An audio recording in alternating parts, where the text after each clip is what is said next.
Caitlin Clark is appeasing no one by giving in to the woke mob. Wnba superstar Caitlin Clark had an unforgettable rookie season with the Indiana Fever this year, and so no one was surprised when Time magazine picked her as its athlete of the year. But Clark made headlines when she seemingly apologized for her white privilege in the interview with Time. "I want to say I've earned every single thing, but as a white person, there is privilege," Clark said. "A lot of those players in the league who have been really good have been black players. This league has kind of been built on them. The more we can appreciate that, highlight that, talk about that, and then continue to have brands and companies invest in those players that have made this league incredible, I think it's very important. I have to continue to try to change that. The more we can elevate black women, that's going to be a beautiful thing." There is no reason Clark should be apologizing for her whiteness in a league dominated by black players. Clark is Athlete of the Year not because of her white skin, but her pure physical prowess. She got that award because she earned it.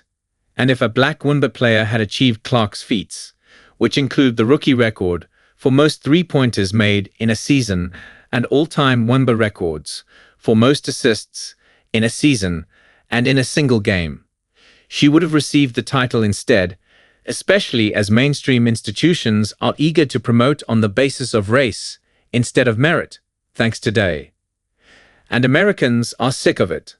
A 2021 YouGov/Yahoo News poll found that nearly half of Americans changed their sports viewing habits as progressive messaging took over games. Football fans overwhelmingly rejected the Black national anthem being sung at the Super Bowl this past spring. Turning Point USA founder Charlie Kirk tweeted that the whole country is rejecting wokeism and anti-white ideology. She, Clark, has a chance to stay neutral and failed miserably. While Clark's comments may alienate her from the half of the country tired of racial identity politics, they will not win her any points with the racialists in the Wnba.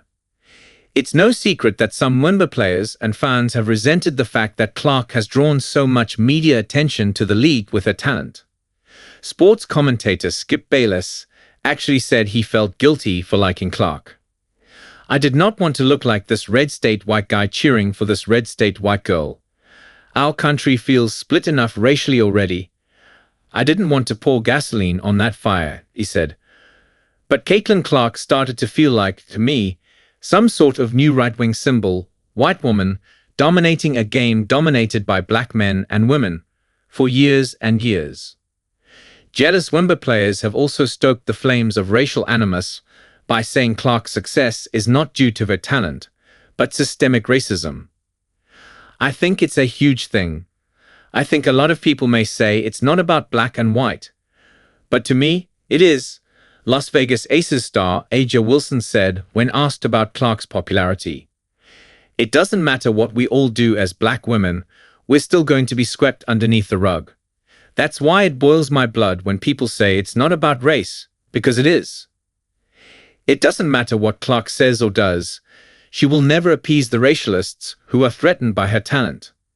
Clark's self-flagellation will get her nowhere with players intent on hating and bullying her for being white. The next time Clark is awarded for her talents, she should simply say, 'Thank you,' and move on, not mention anything about race or her white privilege. The Wnba and the country would be better off for it."